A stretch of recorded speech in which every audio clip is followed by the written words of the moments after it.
Well, we have been doing this dirty work for the United States for about 3 decades, and West, including Britain.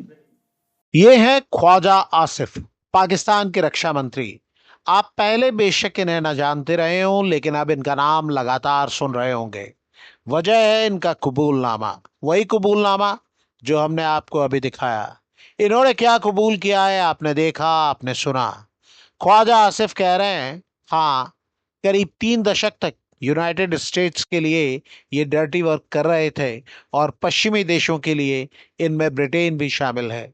ये एक गलती थी That was a और हमें mistake, इसकी and we वजह से suffered for भुगतना that. पड़ा। पाकिस्तान के डिफेंस मिनिस्टर ख्वाजा आसिफ का बयान सोशल मीडिया पर वायरल है। पूरी कहानी बताने से पहले यह बताना जरूरी है कि ख्वाजा आसिफ के बयान ने पाकिस्तान की करारी किरकिरी कराई है। जम्मू कश्मीर के पहलगाम में हुए आतंकवादी हमले के बाद से पूरी दुनिया के सभी बड़े छोटे देश भारत के पक्ष में खड़े हैं। अमेरिका ने खुलकर भारत को समर्थन देने का ऐलान किया है। पाकिस्तान अलग थलग पड़ता जा रहा है। इस बीच ख्वाजा आसिफ ने अमेरिका और ब्रिटेन को लपेटने की कोशिश कर डाली है। ख्वाजा आसिफ ने दावा किया है कि आज के सभी आतंकवादी कभी वाशिंगटन में रह रहे थे, वहां उनके साथ वीआईपी जैसा व्यवहार किया जाता था। सच मानिए, कई बार तो लगता है कि पाकिस्तान के लोगों का बस नहीं चलता होगा, नहीं तो वो जाके ऐसे नेताओं को खींच के कुर्सी से उतार दें। ऐसे नेताओं की वजह से पाकिस्तान का नाम आतंकवाद का पर्याय बन गया है। दुनिया में आज पाकिस्तान या तो आतंकवादियों या फिर भिखारियों की वजह से जाना जाता है। पाकिस्तान की कुल आबादी 20 करोड़ के करीब है और इनमें से 2.5 करोड़ के करीब तो भिखारी है। आतंकवादी कितने हैं इसकी गिनती तो पाकिस्तान भी नहीं कर पाता होगा।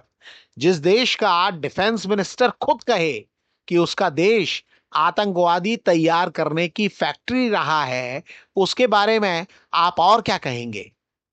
75 बरस के वो चले ख्वाजा आसिफ देखने में बौड़म लगते हैं, बातें भी वैसी करते हैं।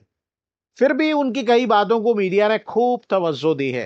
मनी कंट्रोल ने हेडलाइन लगाई है, पाकिस्तान के रक्षा मंत्री का बड़ा कबूलनामा, 30 सालों से आतंकवादियों को सपोर्ट और फंडिंग दे रहा पाक।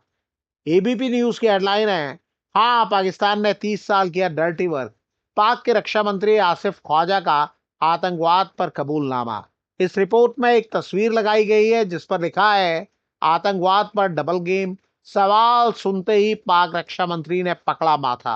ये रिपोर्ट कहती है, पाक रक्षा मंत्री ख्वाजा ने यह भी माना कि पाकिस्तान पिछले 30 सालों से टेरर फंडिंग कर रहा है। दैनिक भास्कर की हेडलाइन है, पाक के रक्षा मंत्री बोले, आतंकियों का समर्थन बड़ी गलती है, अमेरिका के कहने पर 30 साल से ये गंदा काम कर रहे, सजा भुगत रहे।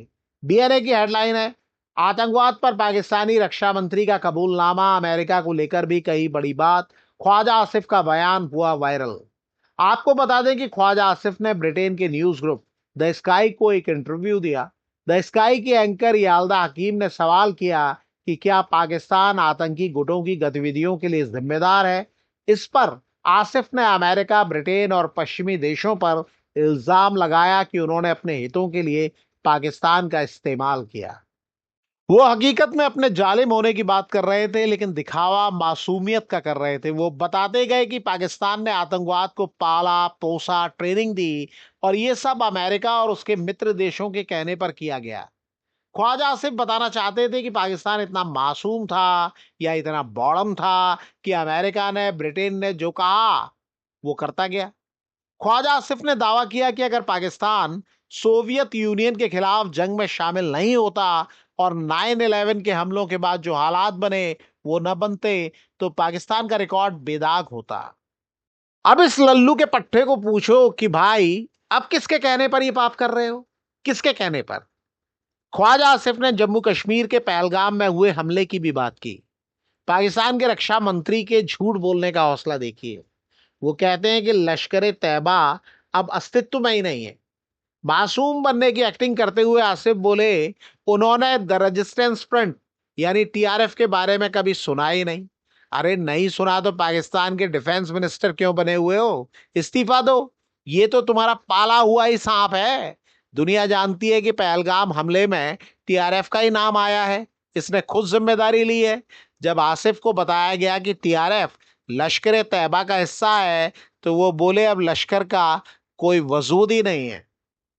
आतंकवाद को पालने पोसने का दावा करने वाला पाकिस्तान का ये नेता ये भी बोला कि भारत पाकिस्तान के बीच शुरू हुआ विवाद दोनों देशों के बीच बड़ी जंग का रूप ले सकता है।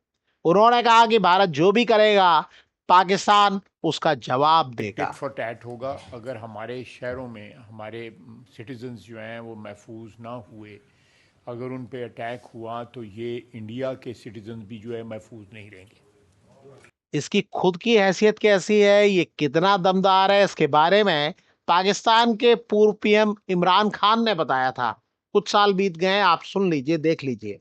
जनरल साहब मैं इलेक्शन हार रहा हूं, मेरी मदद करें। जनरल साहब मैं इलेक्शन हार रहा हूं, मेरी मदद करें। अब आप समझ ही गए होंगे कि जिस देश के डिफेंस मिनिस्टर का ये हाल है, उसका बेहाल होना अगर सारी दुनिया तय मान रही है तो क्या गलत है। आप भी अगर कुछ कहना चाहते हैं तो कमेंट करके बता सकते हैं। बहुत स्वागत है आपका।